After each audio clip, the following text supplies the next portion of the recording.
Running a social impact startup is very tough. To top that, if it's an assistive tech startup, it is that much more tougher. With me today, I have a entrepreneur who's running a assistive tech startup, not with just one solution, but two different solutions.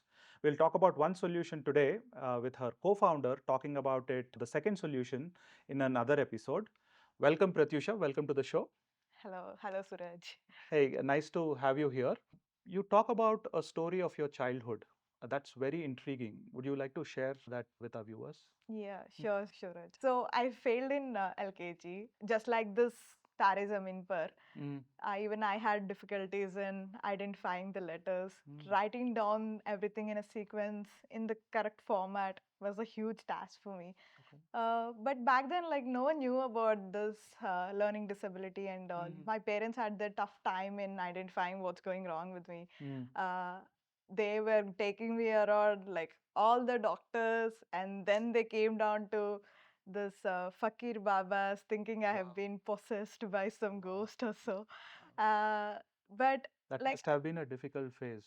it Mhm, I'm sure it have been a yeah, lot for my mom. correct. All I remember was running out of the classroom because I couldn't Mm, cope up with what is going on. mm, Nothing was going in my head. mhm, But I was very fortunate to get some help mhm, in other school. Like we were been changing schools, and I was placed in a school where the principal is himself is a child counselor, and he kind of understood what I was going through, mhm, and they gave me all the support. mhm, Like they made all other skills like playing in sand, gardening, mhm, clay modeling, all mhm, this like a fun and part of my play, mhm. and slowly education was introduced to me. Wow. That experience altogether had really molded me as a person today. Mm, If I wouldn't have been to get that support at the right time, yeah. I may not be the same person today. Absolutely. It's even more encouraging. It's even more inspiring to know where you ended up getting your education from. But we will leave that to the end. Would you like to introduce yourself to the viewers and what you do? Many of you might know about visual impairment. Like the whole world looks very confusing. And I Mhm. like Suraj, you're also working with visual Absolutely. impaired students. Right. It's a like little dark, and they're not able to navigate their day-to-day premises. Right. But there is another kind of visual impairment Mm-hmm. where the world just looks like a huge blob of colors. Mm.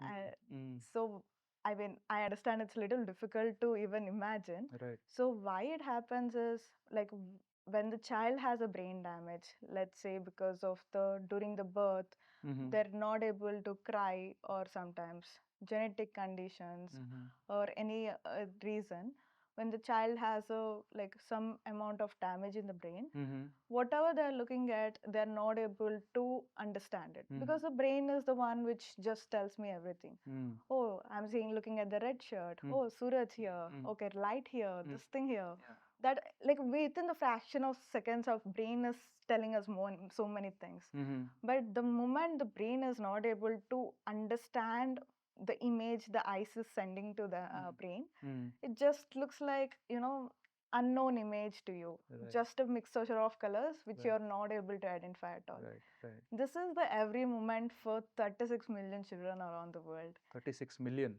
Yes. Wow. Wow. So this is called cerebral visual impairment, Okay. and basically it's like visual impairment happening because of the brain damage. Okay. Cerebrum being brain, Uh-huh. visual impairment happening because of brain damage. Wow, wow. And so that's the problem that you're trying to solve. I mean, how Right. do you enable these students to be able to identify regular objects around them through a digital solution? I mean, I will leave it up to you to tell us what the solution is about. So we are kind of like helping them improve their vision. Uh-huh. So this is possible through vision therapy. Like Okay. you might have heard, for children with autism, they would be taken to the centers, Therapy centers. Yes. therapy Yes. centers, and you made them do certain activities or Yeah. so. Yeah. So this is a like again cerebral visual impairment. Mm. Like in short, it's called CVI. Mm-hmm. It's a very common condition in children with autism Mm-hmm. and cerebral palsy. It's Okay. a like another layer of the difficulty they have Okay. along like we might have seen them having tough time with the speech Mm-hmm. or walking. Correct. Similarly, they have tough time with the vision Correct. because the brain coordination is becoming difficult there. Mm-hmm. So for them, vision therapy is also required. Okay. So, but the problem here is, like as I also, like many of us here, we might not have come across the term vision therapy itself. Correct. Correct. Yeah, Correct. that's the because it's just a picking up thing in India. Uh-huh. Many of the parents are not aware, and even those centers are not quite established as like other therapy centers we have. So that's where Vision Nanny was developed. Okay. Because like the many children are missing out to get this access to the therapy itself. Got it. Yeah. Got it. So if you were to explain at a very high level what Hmm. Vision Nanny is, I mean, through an example Right. or through an illustration, I mean, how would you explain that? So Vision Nanny, as the name suggests, it's basically we are catering or taking care of their visual development. So we have a like library of activities on the platform where when the child, with the help of a caregiver or therapist, is performing these activities. I mean, there are like very simple activities where the child is should be following something or touch when they're able to recognize certain objects.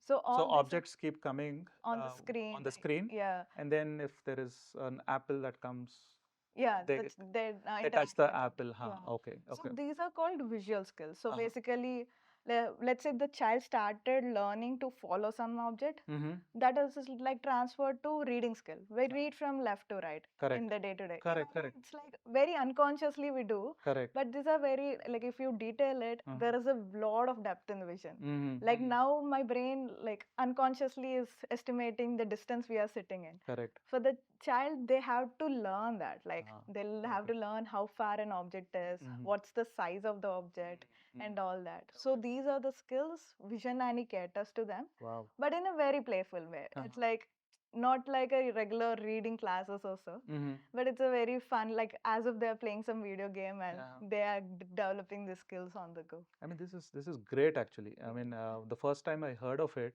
I really was blown away. Primarily because, I mean, to therapy is one. Again, if you are able to do it digitally and then bring that to a lot of people around the world, I mean, that's a great solution, I would say. I'm pretty sure there will be a lot of happy customers. I mean, I heard the term, somebody called you tablet Akka. Can you tell us about that? Yeah, I mean that was really close to me because I was so surprised that for these children, as I was saying, recognizing anything is very difficult. Okay.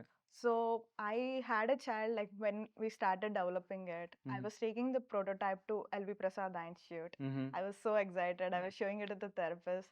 They loved it and immediately like they went through all those ethical regulations and gave us this fortunate opportunity to show it to their children. So there like I interacted with the child where she had a like unfortunately she fell off the bike and suddenly had developed CVI like after that accident.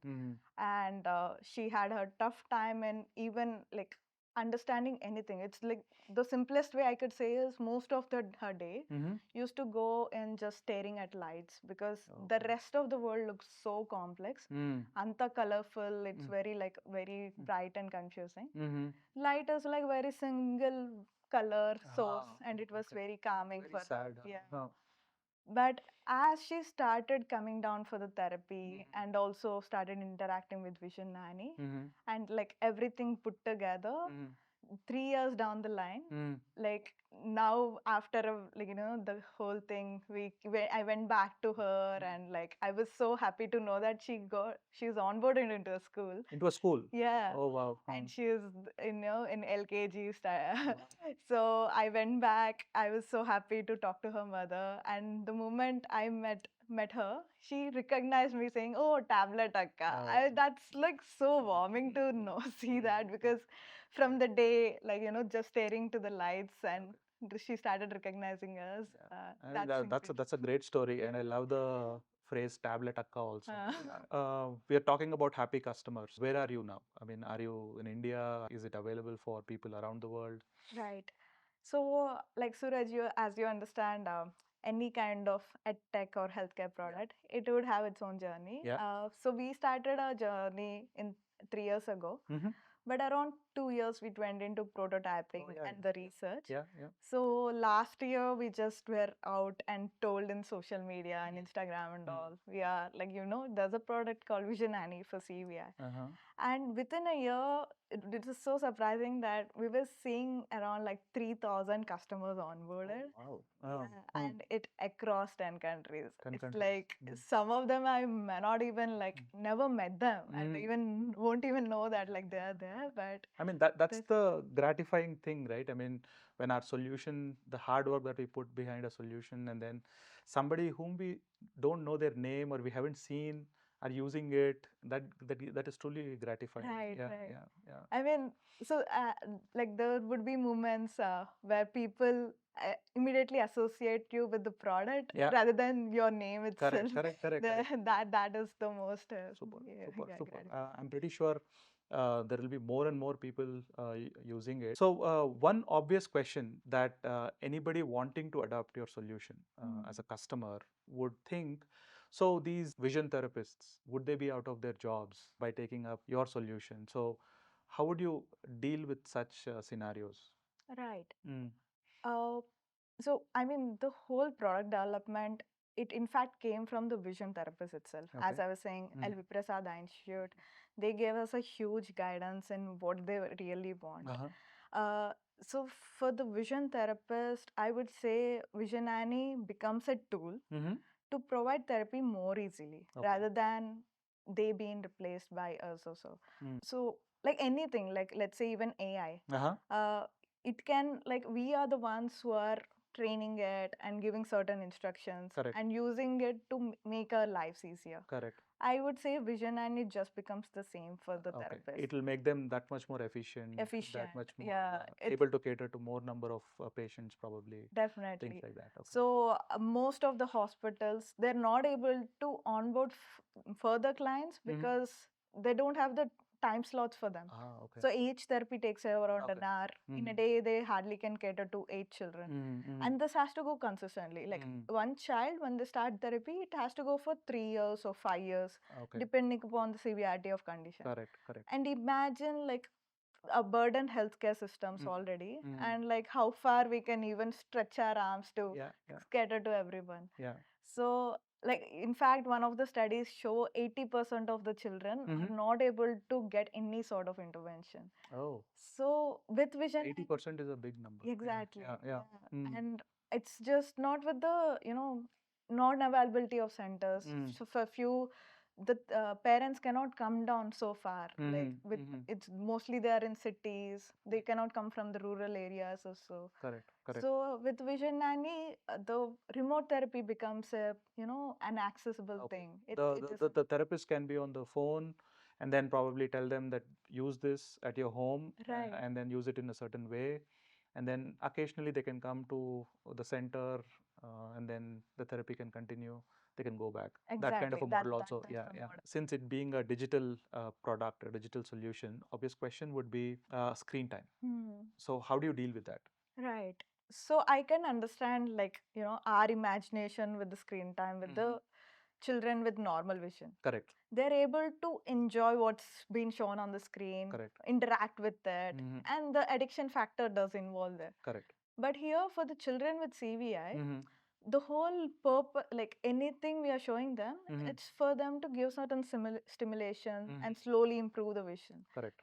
In fact, this whole thing would help them in developing their skills rather than getting into any kind of addiction, because they're not in a stage to even interact with anything shown on the screen. Correct. So the moment they start interacting, it's in fact a win situation for everyone. They are understanding what's going there. On the other side, can you look at it this way? When we say screen time is getting too much, we restrict the kids to say 1.5 to 2 hours a day. Right. So if it takes about an hour and a half for students with this vision impairment to take this therapy, right? So that's not a big problem, not a big deal, is what I'm definitely. thinking. As you were saying, in fact, like the American Association for Pediatrics, they recommend such screen times for the children with special needs. So they say that like anything which is regulated, like if in the presence of caregiver, and it's a very meaningful play, and it is helping in the therapy for in some way for them. They encourage to keep it below 1.5 hours or so. Sometime depending upon the age, sometime 2 hours for around 3 years. So they in fact has the recommendations for the screen time. No, for kind the of makes children. sense. Yeah. Kind of makes sense. What can a child expect or a parent expect after undergoing these therapy sessions or therapies using the product? Right. As I said before, like one of a child, they are onboarded to school. Uh, so in fact, the studies also say that depending upon the condition, there could be improvement in vision up to 80 to 90%. Oh, wow. Yeah. So these are again the individual studies, And again, it varies from case to case. case to case.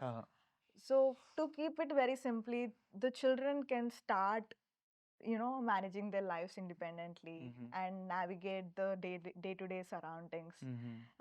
It itself is a huge win, right? Oh, yeah, absolutely, absolutely. And do you do anything to simulate the real world into your solution? I mean, is it just touching these digital assets on the screen, or do you simulate any interactions of the real world with the app? Yeah, this definitely is like one of the questions we were battling with. Like they do it on the screen, but how do you transfer the skills to Absolutely. the Yeah.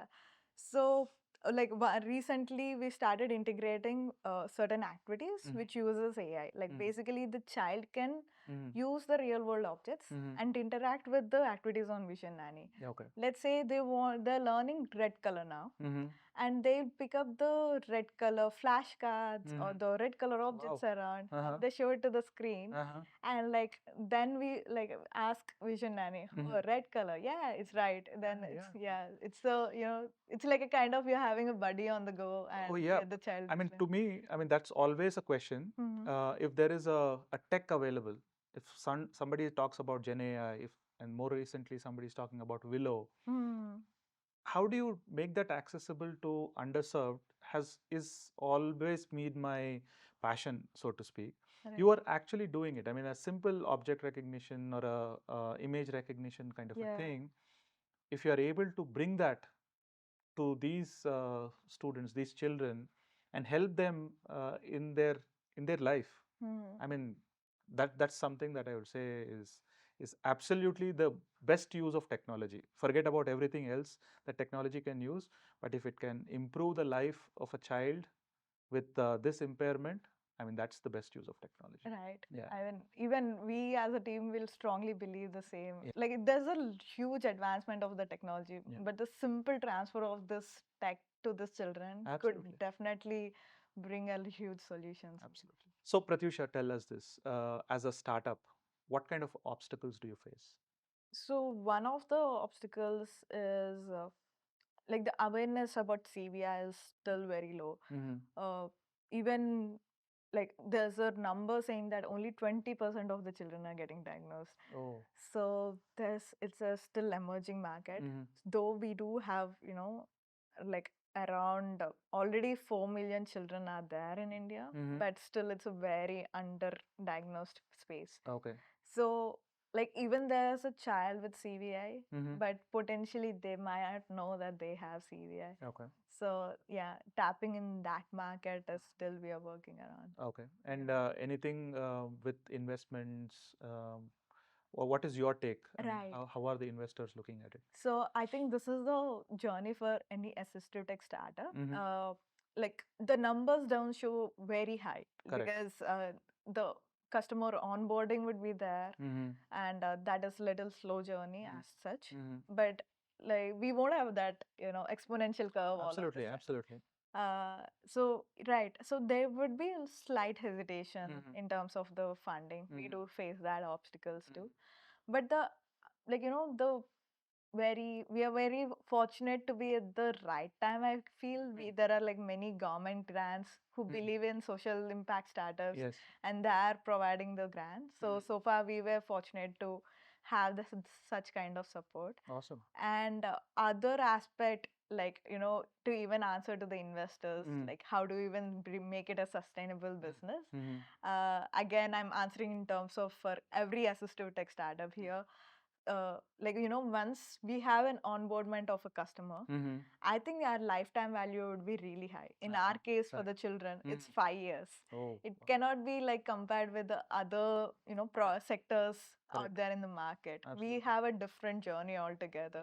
Our numbers in the, usage of the product might be less, but the NTV is really high. I hear you when you say about investors and all that, because it's a very recent experience.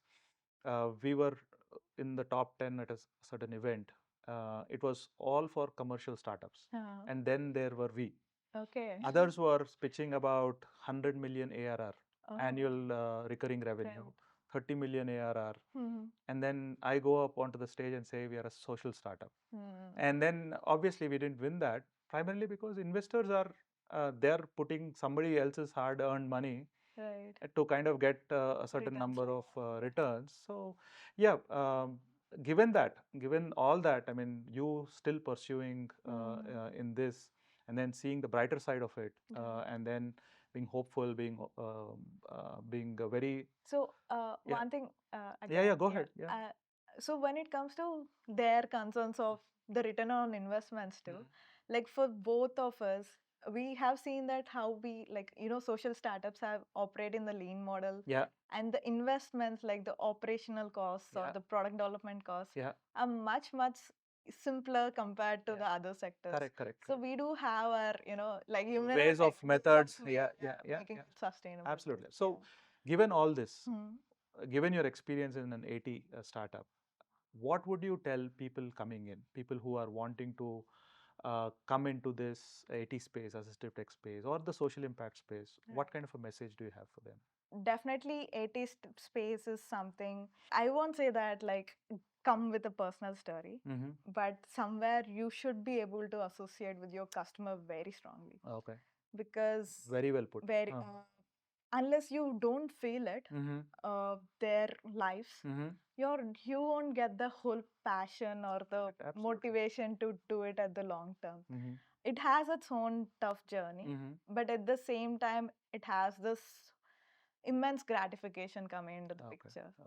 As I was saying, like the growth might be slow. It won't be like suddenly you become rich, but you do after the the end of the tunnel.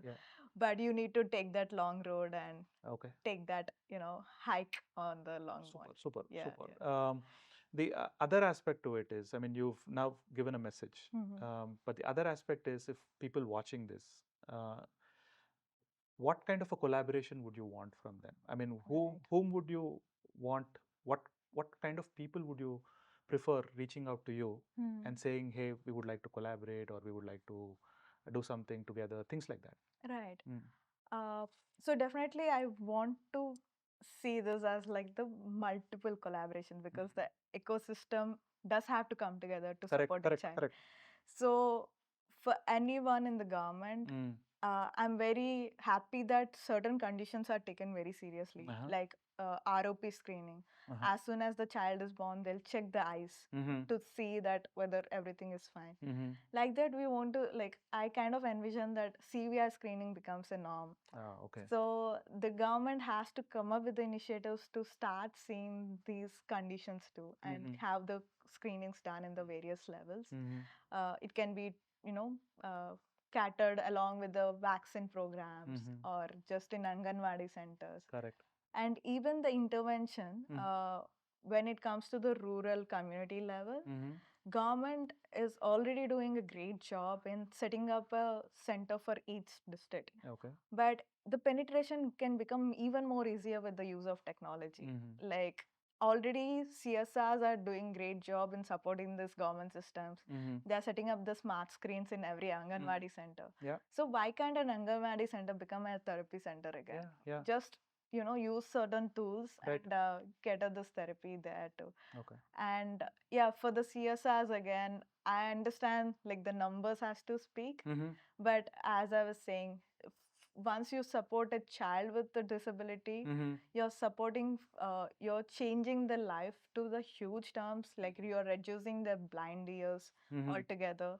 You're enabling them, in fact, and enabling the whole community they are interacting with. Correct. So that's a impact you can see that. You may not see the numbers as such speaking, but there's a lot of indirect effect coming into the picture. Great, So, great, yeah. great. Absolutely. I mean, these are. I hope these things happen. We ourselves, being in this skilling space, we are trying to be as inclusive as possible. The first step that we took was to start teaching certain skills to visually challenged. We will be getting into a space of skilling neurodivergent students as well. Right. At that point in time, would love to reach out and take your inputs. Oh, definitely. Before we close, the introduction was probably left at the middle. So, would you like to say where you actually graduated from? Oh, thanks. I mean, I graduated from IIT Hyderabad. I mean, this is a very yeah. Sometimes I look back and I get surprised. Who failed in LKG ended up in IIT. This is a very No, that is a very inspiring story. I would say for a lot of people who have these disabilities, I mean, it is heartening to know that these things are still possible. Right. I mean, if there is somebody who did it, I'm pretty sure it will be an inspiring note for them too. So with that, I will thank you so much for being on the show. Thanks, Prathyusha, and all the best. Thank you, Suraj. Thank Thanks you. for this. Yeah.